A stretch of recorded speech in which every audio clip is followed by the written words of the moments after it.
ke surat 218.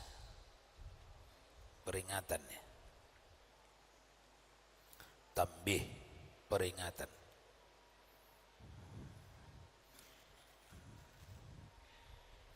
Istri diperbolehkan keluar rumah dalam beberapa hal. Kenapa demikian? Karena hukum asalnya istri tidak boleh keluar rumah tanpa seizin suami. Itu hukum asal. Tapi ada pengecualian. Kecuali beberapa hal. Inilah dia yang akan kita bincang. Kecuali-kecuali ini. Kalau masuk dalam kecuali-kecuali ini, maka keluar rumahnya istri tidak nusus, tidak derhaka, tidak dosa. Boleh bermakna harus, boleh bermakna pahala ibadah. Sebab dia tidak terlarang. Mari kita lihat beberapa penyebab istri boleh keluar rumah. Yang pertama, silakan Ustadz Abdul Qahar atau bapak yang sebelahnya.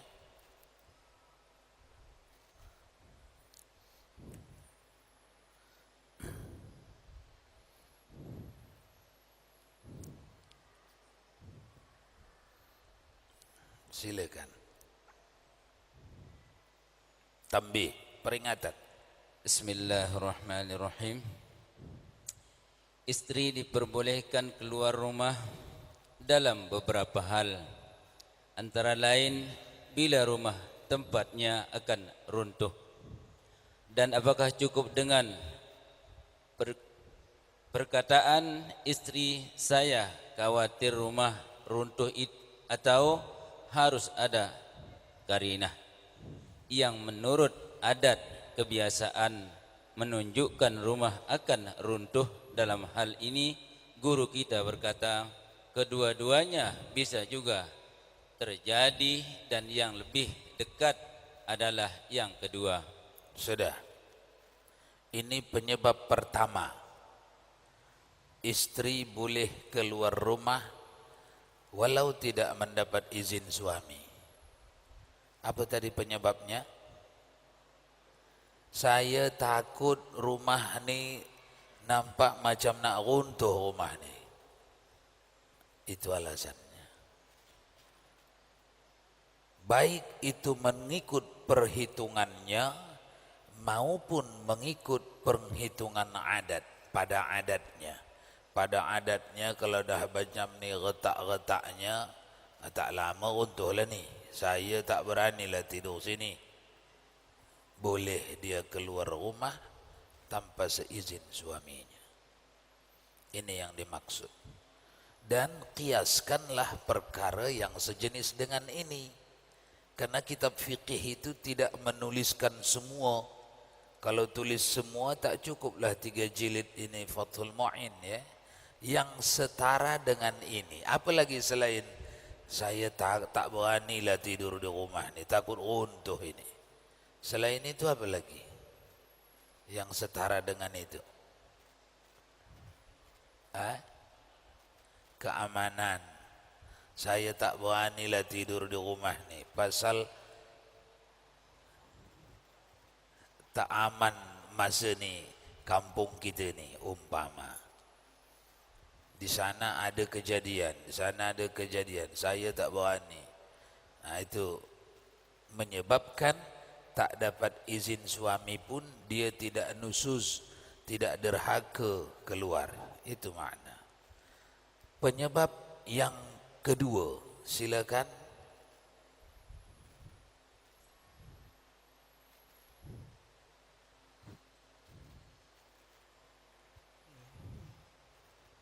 Antara lain bila istri mungkin mengkhawatirkan dirinya sendiri atau hartanya daripada orang taki atau Fasik. pencuri.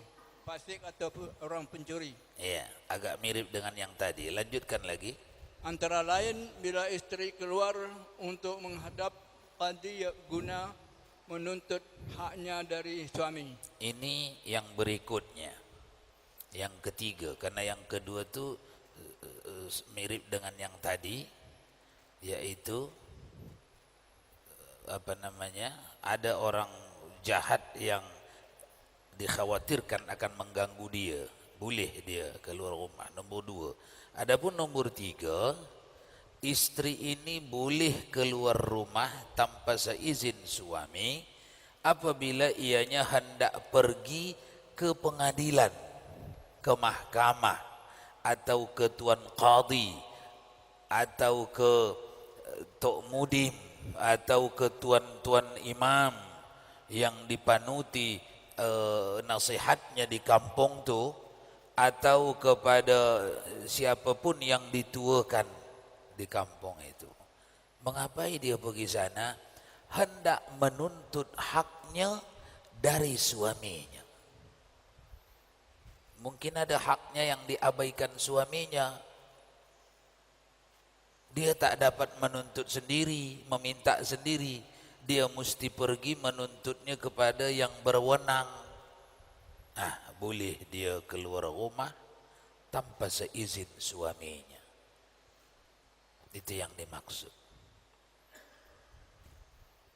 Nak pergi bikin pengaduan lah ini ya, ke pengadilan misalnya, karena suaminya menzalimi dia dan dia tidak dapat menerimanya. Boleh. Lanjut.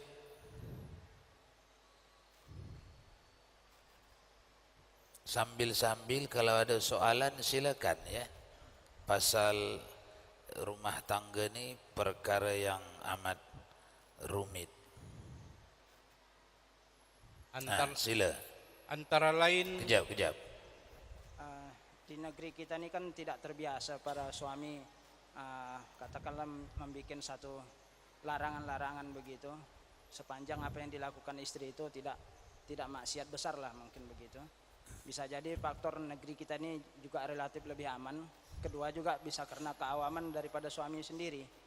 Jadi yang ingin saya tanyakan di sini, kalau kita tidak melakukan atau mengadakan peringatan kepada istri, sementara istri ya sudah terbiasa tidak pamit kepada suami, tidak kepada tempat-tempat hal maksiat, apakah hal ini dapat dibenarkan, Bu ya? Sekian, makasih. Jawabannya, walaupun tidak pamit, tapi pada urufnya, pada adatnya, kepergiannya itu tidaklah di luar kebiasaan dan memang asalnya pun tidak maksiat, itu tidaklah nusuz, tidaklah derhaka. Nanti di ujung masih akan diperjelas lagi. Jadi intinya, sepanjang walaupun tidak mendapat izin suami, sepanjang itu pada adatnya tidak nusuz, tidak maksiat, maka itu tidak tergolong nusuz, tidak tergolong kederhakaan dia kepada suaminya. Begitu. Baik. Lanjut. antara lain keluarnya untuk belajar ilmu fardu ain atau untuk fatwa Mohon. atau untuk mohon fatwa sekira suaminya sendiri yang kepercayaan atau semacam mahram istri kurang bisa memenuhi fatwanya menurut yang dianggap zahir oleh guru kita. Iya, sudah. Yang dimaksud ialah istri yang keluar rumah boleh tanpa seizin suami apabila ianya keluar ingin menuntut ilmu fardu ain yang ianya belum tahu dan suami tak mengajarkan ilmu itu kepada dia. Maka oleh karena wajibnya lelaki dan perempuan, talabul ilmi faridatun ala kulli muslimin wa muslimatin, kata Rasulullah, menuntut ilmu maksudnya ilmu fardu ain wajib atas tiap-tiap muslim lelaki dan muslim perempuan. Suami tak izinkan, tapi ini ilmu fardu ain dan suami tidak ajarkan kepada dia, maka tidak berdosa, tidak nusuz, tidak derhaka istri ini pergi tanpa seizin suami. Tapi kalau suami sudah ajarkan kepada dia dan dia dah tahu, lalu pergi menuntut ilmu fardu ain dalam bab yang dia sudah tahu tanpa seizin suami, itu nusuz. Atau yang kedua, dua tadi itu, dia memerlukan sebuah fatwa syariat, tetapi suaminya tidak memadai untuk menjawab fatwa syariat.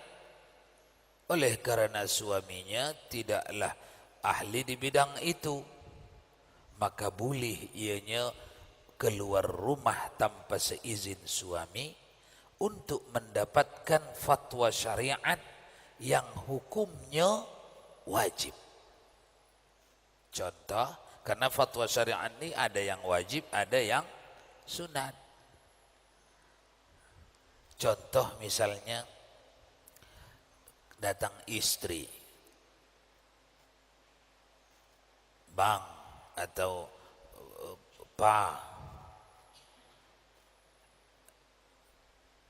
macam mana hukumnya umpama ini,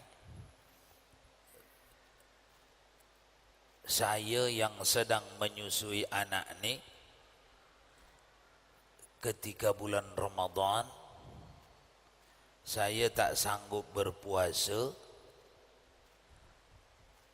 qadakah atau bayar fidyah saja, kata istri kepada suaminya. Contoh, suaminya jawab tak jelas, ngambang, tak tahulah saya. Pokoknya kalau tak kuat awak rasa puasa, buka je lah. Nanti ganti. Ialah ganti qada sajakah atau qada berserta fidyah, atau cukup fidyah saja.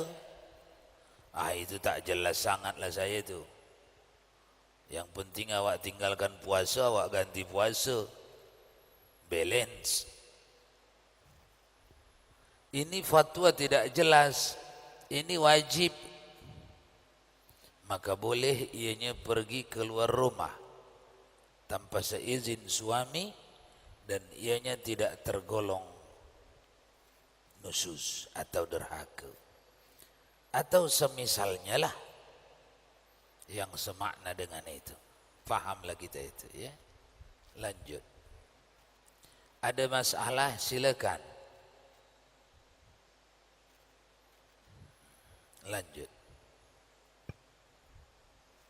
Antara lain bila istri keluar rumah untuk mencari nafkah dengan berdagang atau minta atau bekerja, bila mana suami mengalami kemelaratan. Iya, ini pun penyebab istri dibolehkan syariat keluar rumah tanpa seizin suami. Untuk apa? Untuk mencari nafkah di saat suaminya lemah dalam mencari nafkah. Maknanya tidak mampu memenuhi kebutuhan pokok mereka. Maka keluar rumah istri mencari nafkah, tidak nusuz, tidak derhaka, walaupun tanpa seizin suami. Atau berdagang karena suaminya lemah dalam nafkah. Makna lemah dalam nafkah, keperluan misalnya sebulan 1 juta, penghasilan suaminya tidak mencukupi 1 juta, itu lemah dalam nafkah. Walaupun bukan kewajiban istri mencari nafkah, namun dia diizinkan untuk keluar mencari nafkah di saat suaminya lemah atau tidak mencukupi nafkah. Atau meminta, istri boleh keluar rumah untuk meminta ketika ketika suaminya lemah dalam nafkah. Meminta ini maksudnya tuan-tuan bukan minta-minta sedekah, meminta hak orang fakir. Karena kalau suaminya lemah dalam nafkah, artinya keperluan 1 juta, penghasilan kurang dari 1 juta, maka hak dia ada di tangan orang kaya, aghnia. Orang kaya tak antar ke rumahnya, maka dia berhak memintanya. Memintanya pergi keluar rumah agak jauh, tak mendapat izin dari suami, boleh, dia tidak dianggap derhaka. Itu maksud meminta di situ. Di situ pengertiannya kita tengok dari Arabiknya. Jadi bitijaratin au su'alin au kasbin. Jadi yang 3 ini jenis-jenis kebolehan, ya. Idza kharajat ila iktisabi nafqatin, kalau keluarlah orang itu untuk mencari nafkah. Dengan cara apa? Dengan cara tijarah, berniaga, atau pergi meminta haknya karena si pemberi haknya tidak kunjung datang memberikan haknya, atau berusaha, bekerja sebagai karyawan, sebagai pekerja, sebagai pembantu, sebagai pesuruh dan seterusnya. Bila suami, dengan syarat semua itu apabila suami mengalami kemelaratan, fakir maksudnya. Lanjut, ya silakan. Bagaimana dengan wanita kawin di luar negeri, TKW ke luar negeri? Nah itu tadi, apa penyebabnya dia ke luar negeri? Penyebabnya lantaran ada yang menzolimi dirinya kah? Misalnya dia miskin, fakir, tidak ada yang menafkahi dari suami, dari anak lelaki. Apakah di negeri dia tidak ada orang kaya yang mengeluarkan zakat sehingga dia tidak dapat hak dia dari mereka? Ditengok dulu. Kalau sekiranya dengan kezoliman orang lain dia terpaksa berangkat ke luar negeri, misal dia janda beranak 3 atau beranak 5, pekerjaannya tak ada, beratlah. Mestinya yang berkewajiban kepada janda ni siapa ni? Karena dia sudah janda adalah ayah dia. Tapi ayah dia mengabaikan kewajiban.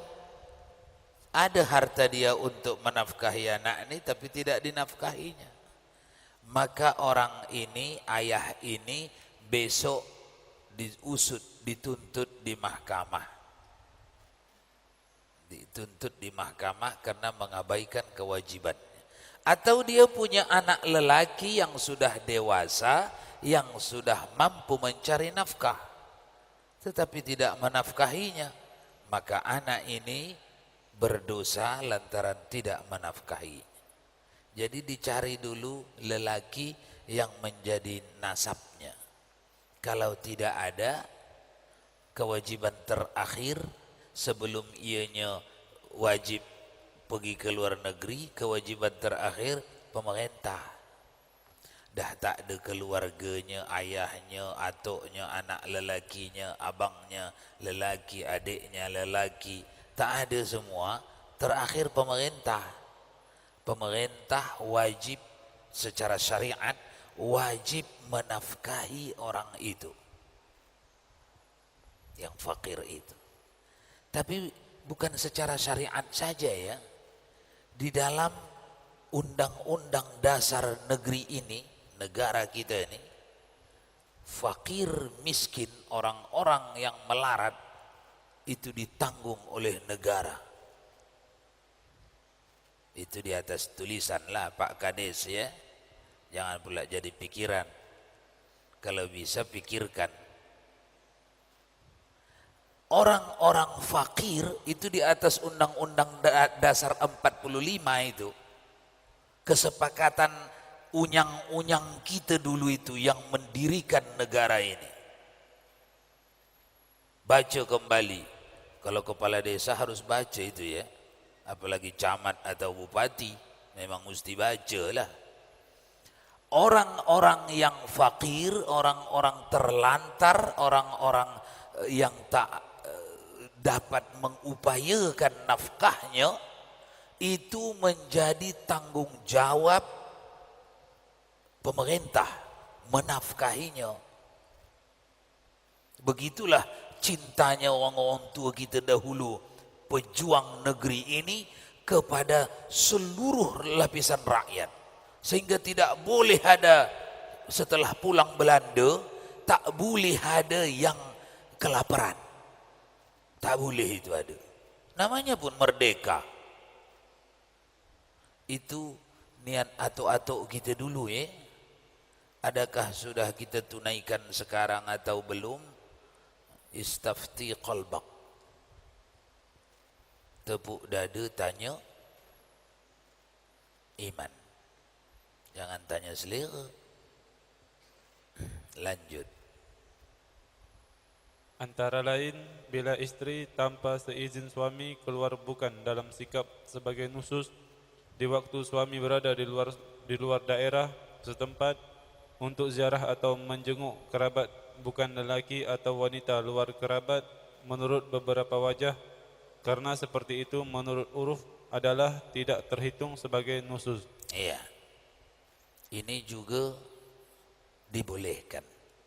Istri tanpa seizin suami keluar rumah untuk menengok orang sakit, yang mana orang sakit yang ditengok adalah kaum wanita yang selamat dia sepanjang pergi dan pulang dari fitnah syahwat lelaki, baik di perjalanan maupun di rumah orang sakit. Maka dia tidak nusuz, tidak derhaka dengan pergi tanpa seizin suami. Lanjut. Tanya sedikit, Ustaz. Ya, silakan. Tentang suami istri yang bekerja, terus anaknya disuruh mertua atau orang tua yang mengasuh. Itu macam mana hukumnya? Suami istri bekerja, anaknya disuruh orang tua yang mengasuh. Yang ditanya apa ini? Apanya yang ditanyakan? Hukumnya apa? Apakah masuk kategori menjadikan orang tuanya sebagai pembantu atau? Iya. Jadi perkara ini lain jawabannya di fikih, lain jawabannya di tasawuf. Kita ini kebetulan bab fikih ini ya, pengajian fikih. Fikih bidang urusannya batas tertinggi, batas terendah. Berangkatnya selalunya dari batas terendah. Kajian fikih maknanya mana batas mulai boleh dan tak boleh, haram dan halal, mana batasnya, itu kajian fikih. Jadi soalan ini bila dijawab dengan jawaban fikih, kalau ada keridhaan dari si orang tua itu dengan sukacita dia, bahkan kalau tak diizinkan dia yang mengurusnya marah pula, kecil hati dia, maka tidak termasuk itu di dalam ancaman Rasulullah itu. Memang ada ancaman Rasulullah. Tidak berdiri kiamat sehinggalah orang-orang di masa itu melahirkan tuannya. Bertanya para sahabat, di antaranya Ibnu Umar, Abdullah bin Umar bin Khattab, ya Rasulullah, apa maknanya orang-orang melahirkan tuannya. Kata Rasulullah, di waktu itu nanti siapa yang panjang umur di antara kamu akan kamu lihat anak-anak itu dah kaya raya dia, dijadikannya mak bapaknya pembantunya, pesuruhnya, pekerjanya. Sudahlah masa kanak-kanak dia dulu memang mak bapaknya itu pesuruhnya. Kalau itu memang pesuruh, di agama pun disuruh begitu, jadi pesuruh. Ij'alhu sayyidan, kata Nabi. 0 sampai 7 tahun anakmu itu jadikan dia raja. Engkau pekerja, dia raja. 0 sampai 7 tahun. 7 sampai 14 tahun kata Nabi, ij'alhu apa itu? Abdan. 7 sampai 14 anakmu itu jadikan dia hamba. Tadi 0 sampai 7 dia raja, engkau hamba. 7 sampai 14 dia hamba, engkau raja. Ij'alhu abdan. 14 sampai 21 kata Rasulullah, ij'alhu waziran. Berarti dah pernah ini. Dah pernah. Awak di mana dulu? Oh belum ya. Belum lahir ya. 14 sampai 21 jadikan anak-anakmu itu wazir, menteri, bawahanmu sikit. Bawahan sikit saja. Jangan lagi terlalu dikekang, terlalu dikungkung, terlalu apa. Dah mulai bagi kebebasan. Tapi tak bebas sangat. Masih diaudit lagi. Ujung tali masih dipegang lagi. 21 sampai 27 ij'alhu hurran. Jadikan anak-anakmu itu merdeka, bebas, selevel dengan engkau. Jangan buat dia bawahanmu lagi. Dia sudah selevel dalam urusan tanggung jawab. Bahumu menetak, apa? Tanganmu menetak, bahumu yang memikul. Umur berapa itu? 21 sampai 27. Itu konsep Nabi dalam memperlakukan anak.